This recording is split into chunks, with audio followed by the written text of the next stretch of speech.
Hello viewers, welcome to my channel. Class 6 की हम NCERTs कर रहे हैं। सारी बुक्स के चैप्टर्स जो है 1 बाय 1 मैंने कवर कर रखे हैं। उनके सबके वीडियोस जो हैं वो ऑलरेडी यूट्यूब पर अपलोडेड हैं, आप उन्हें ज़रूर देखिएगा। आज हम अपनी हिस्ट्री की बुक का चैप्टर नंबर 9 करेंगे। By the way, social and political life and the earth our habitat, इन दोनों बुक्स के चैप्टर सारे कंप्लीटेड हो चुके हैं। हिस्ट्री के हमारे सिर्फ 2 चैप्टर्स बचे हुए हैं, चैप्टर 9 एंड चैप्टर 10। आज हम चैप्टर 9 करेंगे। चैप्टर 9 है हमारा न्यू एम्पायर्स एंड किंगडम, नए साम्राज्य और राजवंश। इसके बारे में हम पढ़ेंगे।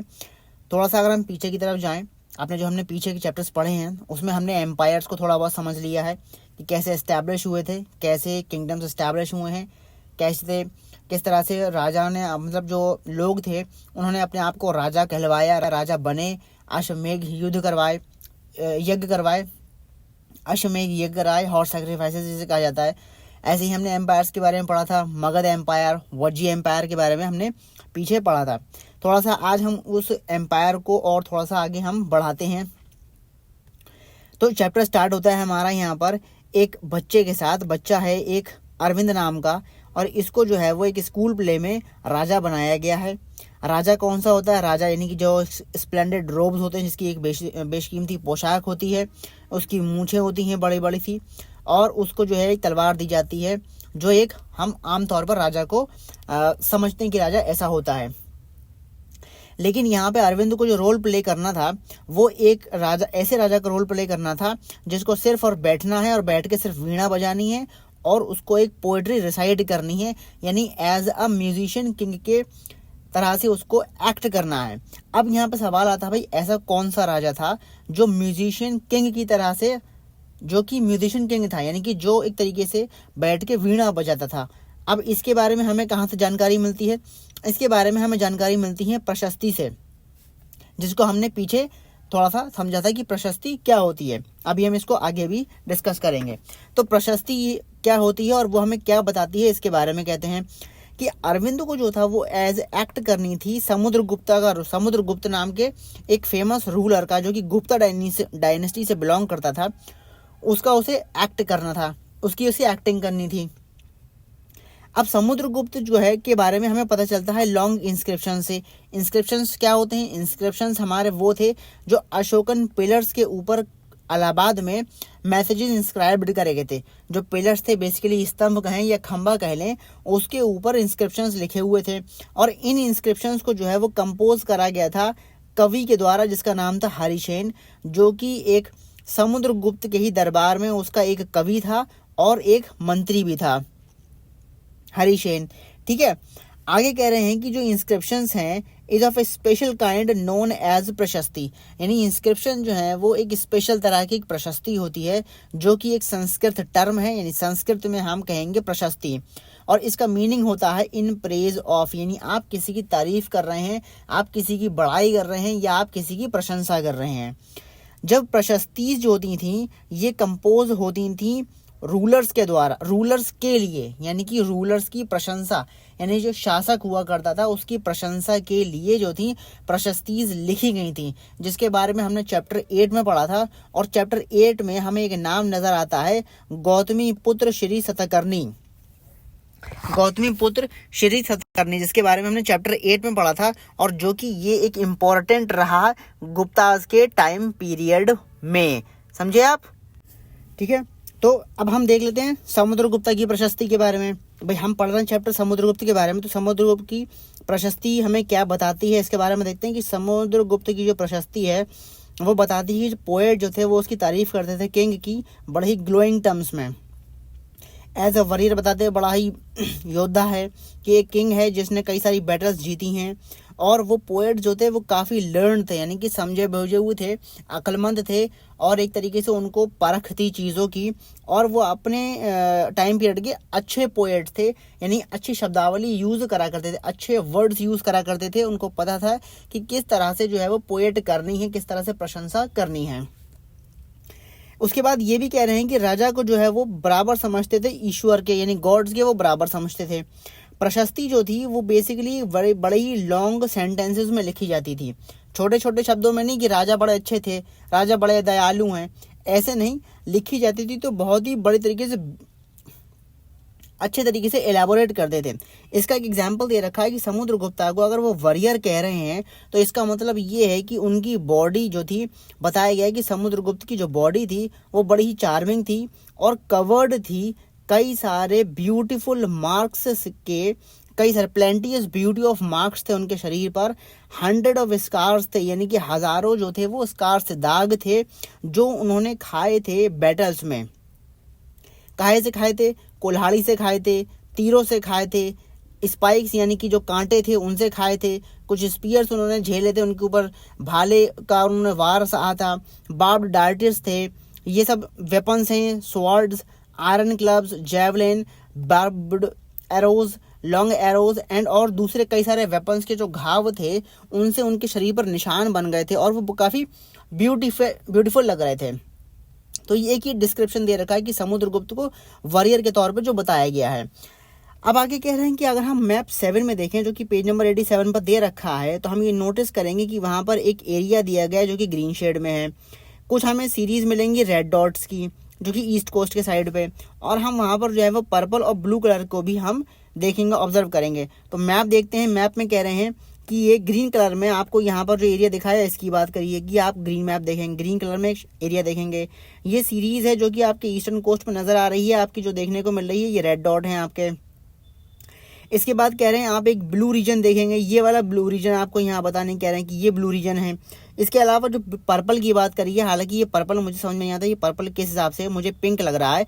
तो ये जो पर्पल एरिया है इसकी बात कर रहे हैं। ये पूरा जो एरिया नजर आ रहा है आपका, ये जितना भी है ये पूरा आपका पर्पल एरिया है, इसको बताया है। तो इसको डिस्क्राइब कर रहे हैं और ये कह रहे हैं कि जो ये मैप बना हुआ है ना, ये मैप जो है वो प्रशस्ति के ही अकॉर्डिंग है। प्रशस्ति में जैसी इन्फॉर्मेशन दी गई है उसके अकॉर्डिंग ये मैप बनाया हुआ है। यहाँ पर हरिसेन जो कि उनका पोएट कवि था उनके कोर्ट में और मिनिस्टर भी था, उसने डिस्क्राइब करा है 4 डिफरेंट टाइम काइंड्स के रूलर्स आपको यहाँ देखने को मिलेंगे और बताता है कि अबाउट द समुद्रगुप्ता की जो पॉलिसीज थी उनके लिए, यानी कि इन 4 जगहों पर जो 4 रूलर्स थे उन चारों के लिए समुद्रगुप्त की क्या पॉलिसीज थी इसका भी हमें नॉलेज दे रहे हैं प्रशस्ति के द्वारा हरिसेन। तो बात करते हैं, शुरू करते हैं पहले पॉइंट से। कह रहे हैं कि जो रूलर हैं ऑफ द आर्यव्रत के, जो ग्रीन लोकेशन आपने देखी थी, जो ग्रीन एरिया आपने देखा है, मैं इसको दोबारा दिखाता हूँ। ये ग्रीन एरिया ये बेसिकली रीजन है आर्यव्रत का। और यहाँ पर कह रहे हैं कि यहाँ पर 9 रूलर थे, 9 रूलर्स थे जिनको इन्होंने जड़ से उखाड़ दिया, और वहां पे उन्होंने जो थी वो समुद्रगुप्त ने अपनी एम्पायर को एस्टैब्लिश कर लिया। ठीक है, आर्यव्रत पर समुद्रगुप्त का एक कब्जा हो गया। ठीक है, कॉन्कर कर लिया। अब कह रहे हैं कि दूसरा है तो रूलर्स हैं दक्षिणापथ के। दक्षिणापथ कौन सा है? दक्षिणापथ है आपका ये वाला रीजन जो आपको ये ईस्टर्न कोस्ट पे जो रेड डॉट्स दिख रहे हैं।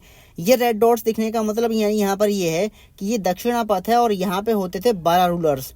ठीक है, सम ऑफ हुज कैपिटल, यानी जो आपको जो 9 डॉट्स दिख रहे हैं वो 9 डॉट्स जो हैं वो बेसिकली कैपिटल्स हैं।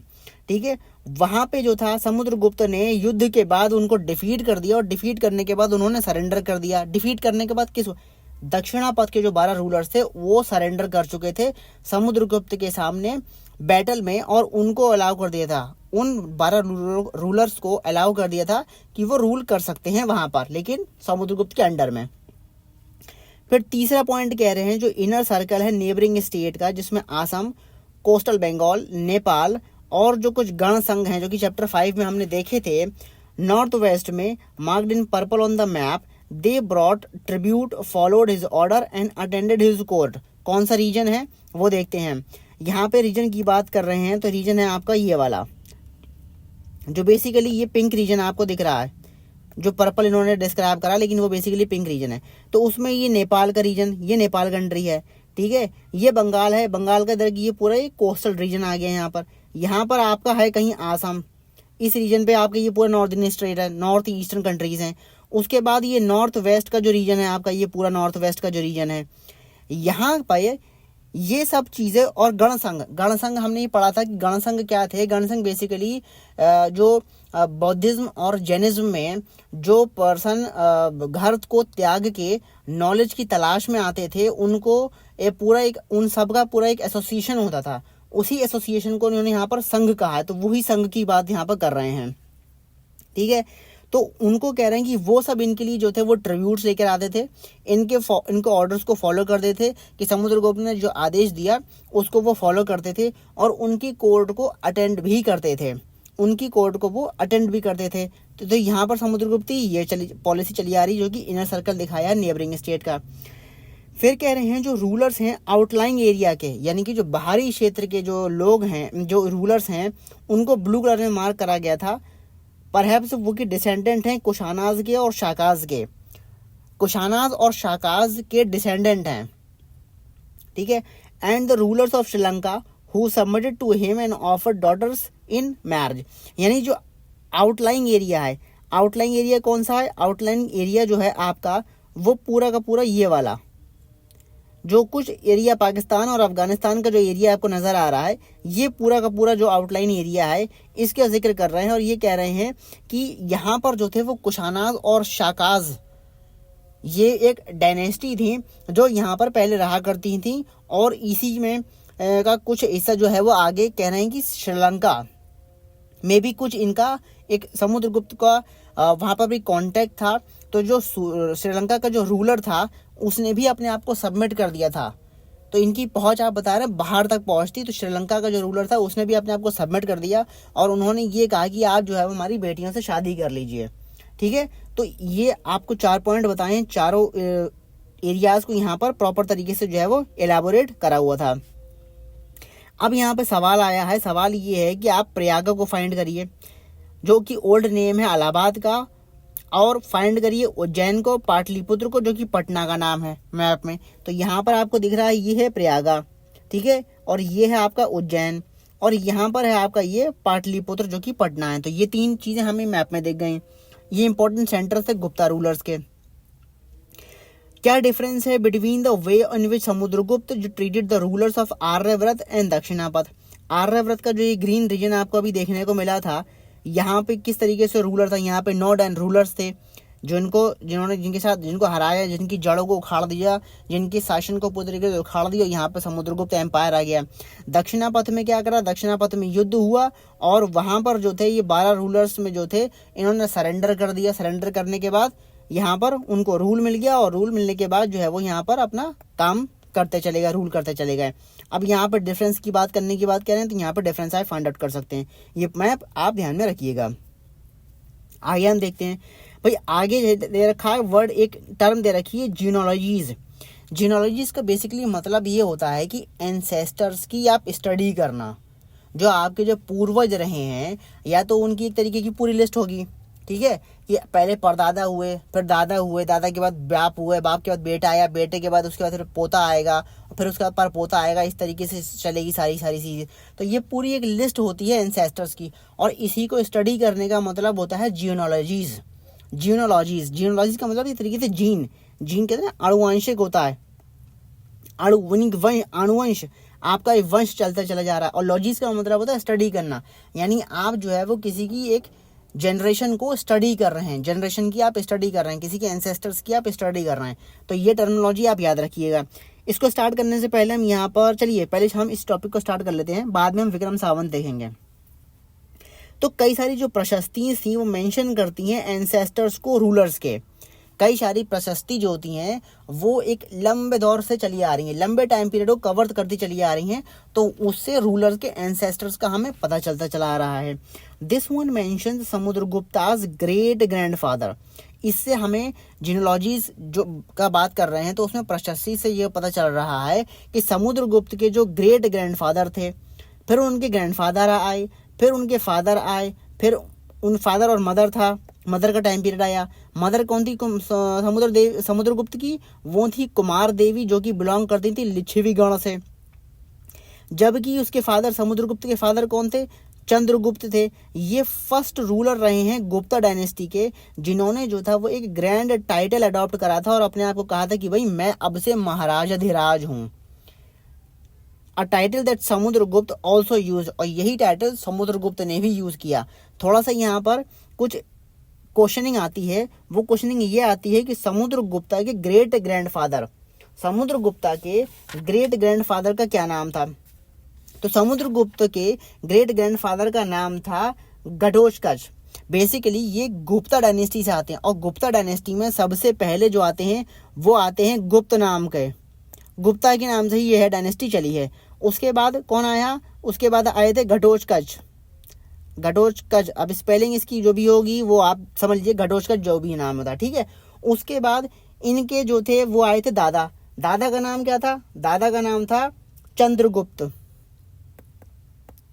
दादा का नाम था चंद्रगुप्त। और चंद्रगुप्त के बाद कौन आए, ये आए समुद्रगुप्त। समुद्रगुप्त का जो बेटा था उसका नाम था चंद्रगुप्त द्वितीय। चंद्रगुप्त द्वितीय। तो ये आप देख रहे हैं जिनोलॉजीज, ये एंसेस्टर की पूरी की स्टडी होती चली आ रही है, उसी चीज को यहाँ पर कहा गया है। तो हमने यहाँ तक देख लिया कि समुद्रगुप्त की माँ का नाम था लिच्छवी, समुद्रगुप्त की माँ का नाम था कुमारा देवी, जो लिच्छवी गण से बिलोंग करती थी। समुद्रगुप्त के पिताजी का नाम था चंद्रगुप्त, और चंद्रगुप्त जो थे वो गुप्ता डायनेस्टी के पहले रूलर थे, जिन्होंने अपने आप को टाइटल दिया था महाराजा धीराज का, और यही टाइटल जो है वो समुद्रगुप्त ने अपने लिए भी बाद में इस्तेमाल किया। इनके जो ग्रेट ग्रैंडफादर थे, यानी कि जो ग्रेट ग्रैंडफादर गुप्ता थे, ग्रेट ग्रैंडफादर जो थे वो गुप्ता थे, आई एम सॉरी। तो ग्रेट ग्रैंडफादर जो थे वो गुप्ता थे, और ग्रैंडफादर कौन थे, वो घटोत्कच थे। ये मीन्स मेंशन्ड सिंपली एज महाराजा। इन्होंने अपने आप को जो है वो महाराजा का, यानी ये परदादा ने और दादा ने अपने आप को महाराजा का, ये नए आ गए। इन्होंने अपने आप को, जो चंद्रगुप्त ने जो है अपने आप को महाराजा धीराज कह दिया।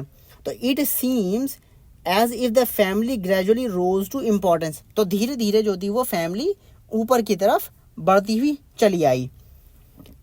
अब यहाँ पर जो है वो आपसे ये कह रहे हैं कि आप भैया टाइटल जो हैं उनको अरेंज करिए इम्पोर्टेंस के आधार पर। ये आपका सवाल है भाई, इसे आप करिए। Samudragupta in turn figures in a genealogy list of ancestors of later ruler of the dynasty such as his son Chandragupta II। तो समुद्रगुप्त ने वही जिनोलॉजी को अपनाया और उन्होंने अपने पिताजी के नाम पर ही अपने बेटे का नाम रख दिया, तो वो चंद्रगुप्त II, यानी समुद्रगुप्त का जो बेटा था वो था Chandragupta II। We know about him from inscription से हमें उसके बारे में पता चलता है, और कॉइन्स के बारे में हमें पता चलता है जो उन्होंने स्टार्ट करे होंगे। उन्होंने जो थी वो एक एक्सपेडिशन जो है वो वेस्टर्न इंडिया में रन करी। एक्सपेडिशन का मतलब होता है एक लॉन्ग जर्नी। उन्होंने एक लॉन्ग जर्नी कवर करी वेस्टर्न इंडिया में। वेस्टर्न इंडिया कहाँ पर कहलाता है, वेस्टर्न इंडिया है आपका ये वाला एरिया, ये वेस्टर्न इंडिया है जितना भी मैंने अभी आपको दिखाया है यहाँ पर, ठीक है। तो यहाँ पर उन्होंने वेस्टर्न इंडिया को जर्नी करी, where he overcame the last of Shakas. तो इस जगह पर जब यहाँ पर ये काम कर रहे थे, जब यहाँ पर ये एक्सपेडिशन करने आए, तो यहाँ पर शाकाज का रूल था, और शाकाज के रूल को इन्होंने यहाँ पर जो है वो टेक ओवर कर लिया, और इनकी यहाँ पर एक तरीके से रीजन इनका अपने इनके अंडर में आ गया। According to later belief his court was full of learned people, यानी कि इनके समुद्रगुप्त के जो कोर्ट में जो मेंबर्स थे, जो मिनिस्टर्स थे, वो काफ़ी लर्नड पीपल थे, बड़े ही एक्सपीरियंस, तजुर्बेकार और पढ़े लिखे लोग थे, इंटेलेक्चुअल लोग थे बेसिकली कहा जाए तो। About some of them you will read in chapter 10 के में हम आगे इन चीज़ को और आगे हम डिस्कस करेंगे, ठीक है। अब बात कर लेते हैं हर्षवर्धन की और हर्षचरिता की। हर्षवर्धन और हर्षचरिता की हम बात कर लेते हैं भाई। अब हर्षवर्धन और हर्षचरिता क्या है, हमने जो था ये पढ़ा था कि we learn about the Gupta ruler from their inscriptions और कॉइन से हमने गुप्ता रूलर्स के बारे में पढ़ा था। We can find out about some kings from biography, और कुछ बातें अब जो हमें कुछ बातें जो हैं वो हमें बायोग्राफी से भी पता चल जाती हैं। बायोग्राफी का मतलब हो जाता है कुछ कथाएं, बेसिकली कहा जाए तो किसी की आत्मकथा होती है, कोई आत्मकथा होती है। आत्मकथा तो हम कहेंगे ऑटोबायोग्राफी, ठीक है, ऑटोबायोग्राफी कहेंगे, लेकिन बायोग्राफी का मतलब यहाँ पर कह रहे हैं कि किसी के बारे में कोई लिखता है तो, ठीक है। तो हर्षवर्धन जिसने करीब यहाँ पर रूल किया था 1400 ईयर्स अगो, टाइमलाइन को याद रखिएगा, 1400 ईयर्स अगो जो है वो हम कंसिडर कर रहे हैं अब से 1400 साल पहले। अब से 1400 साल पहले का मतलब यानी यहाँ पर हो गया, अगर हम 2000 को भी लेकर ईयर 2000 भी अगर हम लेके चल रहे हैं तो इसका मतलब यानी कि ये 600 साल पहले, करीब 600 कॉमन एरा में आ जाएंगे हम, 600 एडी में हम देख लेंगे। तो 600 एडी की बात कर रहे हैं। Was one such ruler, Harshvardhan नाम का रूलर जो आया था वो 600 एडी में करीब आया था। उसके कोर्ट में जो था वो एक पोएट था जिसका नाम था बाणभट्ट, और उसने जो थी वो बायोग्राफी लिखी थी हर्षवर्धन की। हर्षवर्धन की बायोग्राफी लिखी थी जिसका नाम था हर्षचरिता, और वो संस्कृत में लिखी थी। हर्षवर्धन, एक सवाल है यहाँ पर कि हर्षवर्धन जो है वो कौन सी डायनेस्टी से आता है। हर्षवर्धन जो है वो एक पुष्यभूति नाम की डायनेस्टी है, पुष्यभूति डायनेस्टी, जिसका दूसरा नाम है वर्धन डायनेस्टी।